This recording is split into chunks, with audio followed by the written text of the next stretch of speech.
I went to see It Ends With Us on Sunday and decided to give it a little review. I don't think I'm giving away any spoilers though, so this is my thoughts. Admittedly, the whole reason I wanted to see it in the first place was because I really like Blake Lively, but that was before all of the recent drama.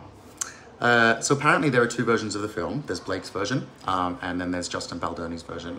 And given the poster and the advertising of the film and how lackluster it is, I'm pretty sure we're seeing Blake's cut of the film, which is a shame because for me, I don't know, I kind of feel like it just misses the mark. Firstly, the dialogue, it's so weak, and the film kind of has a tendency to tell rather than show, which really lends to being able to see just how terrible some of the performances are. Well, how one of the performances is. The film was probably about an hour and a half too long. Sorry, about half an hour too long. And it really took about 90 minutes or more to get to the point. The first part, until any of the conflict starts, it just kind of drags on. And obviously I appreciate the need to build the relationships. It was just so blah. And Blake's performance is fine for the character, but it's kind of really one note, and it probably would have been fine if her co-stars were not as amazing in comparison. Justin's performance, for example, I think it was really layered and really strong, and doing that while also directing the film is really impressive. I think the standout though was Jenny Slate as Justin's character, Ryle's sister. She was hilarious.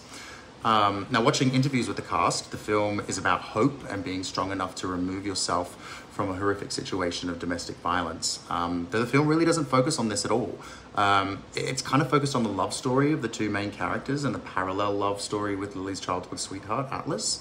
I feel like there wasn't enough of the domestic violence for us to see her try and get out of that.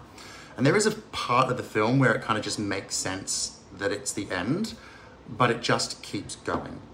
They just added a couple more scenes, probably about another, I don't know, 10, 15 minutes that just wasn't really worth being in the film. It didn't really add anything to it. It wasn't integral. It's like they were trying to, I don't know, it was kind of like they were trying to wrap it all up in a pretty little bow. If I was to give this a rating out of 5, I would say it's a 2. The screenplay is weak. The film, I don't think it really promises the story I don't think it delivers the story that it had promised to deliver. The acting is okay, but all in all, I think if you want to go and see it at the cinema, I'd wait until it comes out on a streaming platform or wait until Justin gets to release his version, because from what I hear, it's a bit more gritty and it's a bit more in line.